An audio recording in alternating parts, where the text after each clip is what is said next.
Iran telah meluncurkan serangan pertamanya ke wilayah ibu kota Israel, Tel Aviv, pada Sabtu 13 April 2024 malam waktu setempat.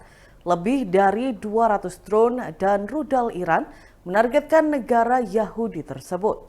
Meski begitu, tidak sedikit rudal Iran yang diklaim berhasil dicegat alias ditumpas oleh militer Amerika Serikat maupun militer Yordania. Yordania beralasan rudal-rudal Iran telah mengancam keamanan lantaran melewati wilayah otonomi negara. Selain menembus jarak beribu-ribu mil, rudal Iran yang menghujani Israel bahkan melewati dua negara. Jarak serangan titik awal Iran ke Israel setara dengan jarak Inggris ke Ukraina, yakni sekitar 1.100 mil atau sejauh 1.770 km. Sebelumnya, rudal Iran ke Israel yang dicegat oleh Yordania tersebut sempat membuat geger internasional. Yordania dianggap sejumlah analis geopolitik memberikan bantuan ke Israel dengan ikut menembaki jatuh drone-drone yang diluncurkan Iran dalam serangan 3 gelombang pada Minggu 14 April 2024 lalu.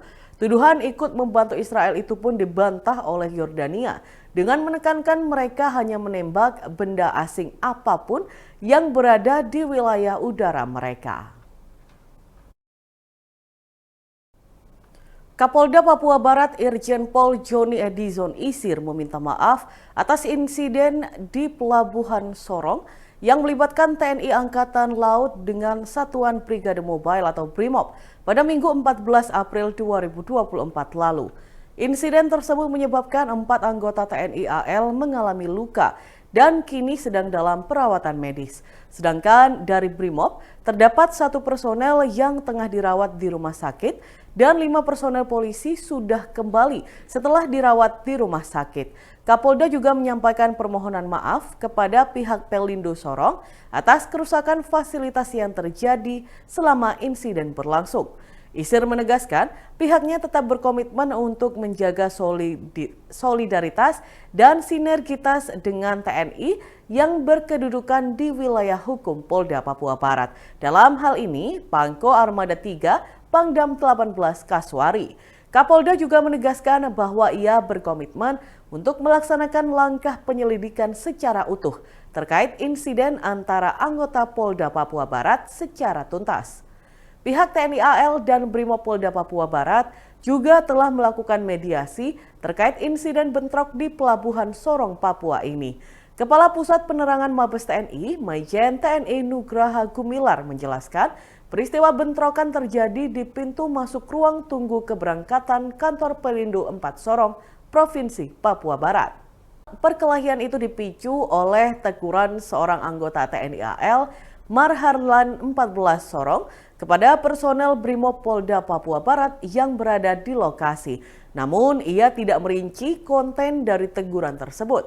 Teguran itu kemudian menyulut kesalahpahaman yang mengakibatkan bentrokan antara kedua belah pihak. Saat ini, pihak TNI dan Polri telah meningkatkan pengamanan di lokasi untuk mencegah terjadinya konflik lanjutan antara kedua belah pihak.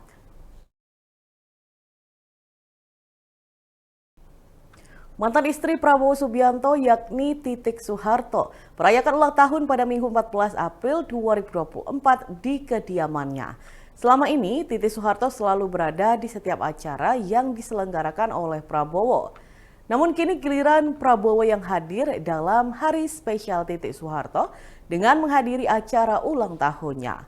Momen tersebut pun telah beredar di media sosial yang memperlihatkan Titik membagikan potongan tumpeng untuk Prabowo. Sembari menerima potongan tumpeng tersebut, Prabowo terkejut lantaran ia menjadi salah satu orang yang mendapatkannya.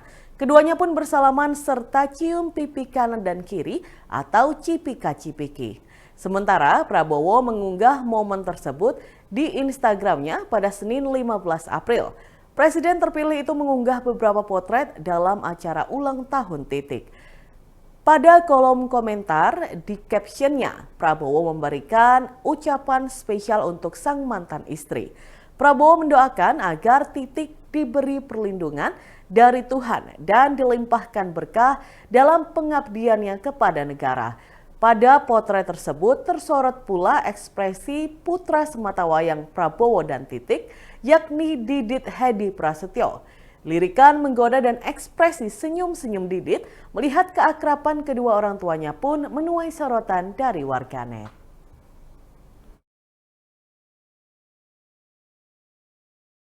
Ekspresi kaget terpancarkan dari wajah para supir bus saat melintas di Kabupaten Sampang, Madura pada Senin 15 April 2024 pagi.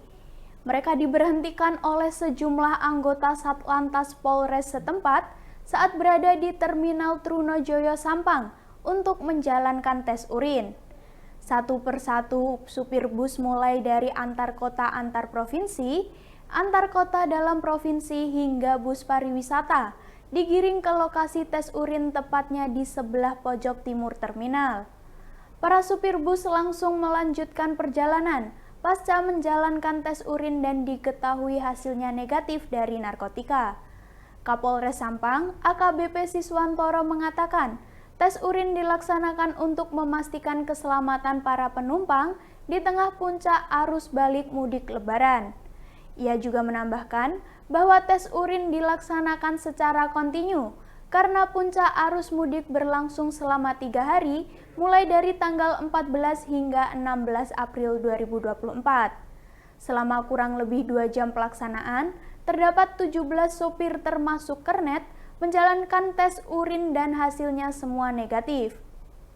Setelah melakukan tes, Siswantoro dan pihaknya langsung mengarahkan sopir bus untuk melanjutkan perjalanan dengan mengutamakan keselamatan para penumpang. Dan Tribuners, berikut kita simak bersama video wawancara dari Kapolres Sampang, AKBP Siswantoro. Terima kasih rekan-rekan sekalian.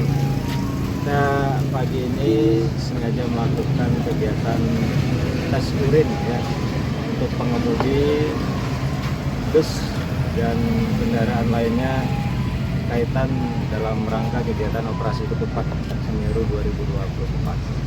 Kegiatan ini adalah untuk mencegah jangan sampai ada supir bus ataupun supir mobil yang ingin mengemudikan jangan sampai ada terindikasi amfetamin ya. Jadi kalau bisa kita cegah, kita berhentikan di sini. Untuk saat ini kita alhamdulillah tidak ada yang terindikasi ya, semuanya negatif. 17 jadi kita ada 17 sementara yang masih kita cek. Ini harus puncak arus balik ya, kita sebelumnya akan dijalankan continue ya, yang intinya kita untuk mencegah terjadinya kecelakaan ya, kalau misalnya pengemudinya tidak terkontrol ya, nah, akan terjadi kecelakaan. Kalau ini kan kita bisa mencegah ya hal-hal yang berakibat fatal ya. Untuk puncak arus mudik sendiri kapan ini? Dari mulai tanggal 14 ya sampai dengan hari ini sampai dengan besok ya.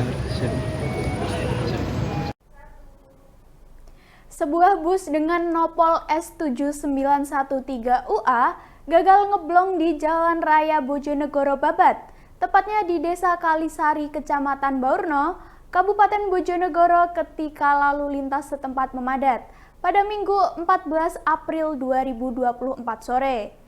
Aksi nekat awak bus trayek Bojonegoro Surabaya yang berangkat dari Terminal Rajek Wesi Bojonegoro ini dirintangi atau digagalkan oleh mobil Avanza.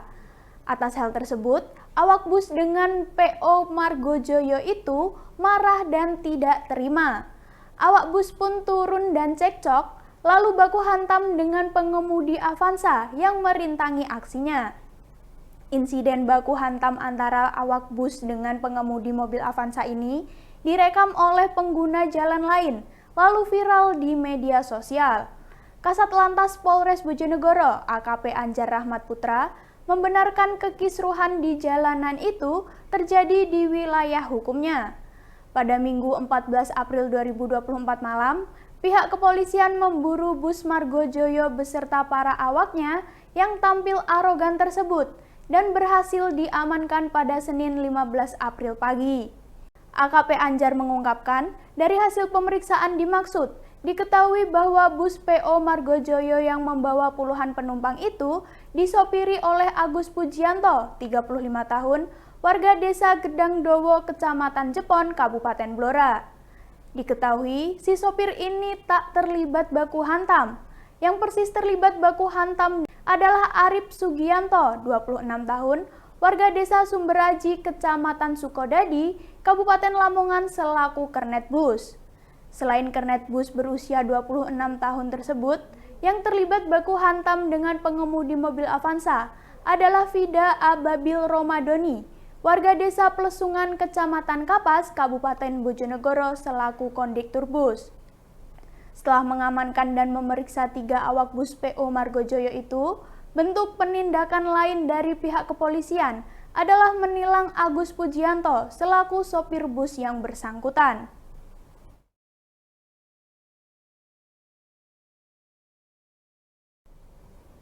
Sebuah rumah produksi roti yakni Papa Cookies Bakery di Jalan Ikan Gurami, Sido Kumpul, Gresik, meledak pada Minggu 14 Maret 2024. Ledakan tersebut diduga berasal dari gas LPG yang bocor. Akibatnya, para karyawan pun mengalami luka bakar. Menurut kesaksian Suhartini, Ketua RT 3, kebakaran terjadi sekitar pukul 9.20 pagi waktu Indonesia Barat. Saat itu terdengar suara ledakan yang membuat warga panik dan keluar dari rumah masing-masing. Ternyata salah satu rumah produksi Papa Cookies mengalami kebakaran dan pemilik rumah serta para karyawan keluar dalam keadaan luka bakar.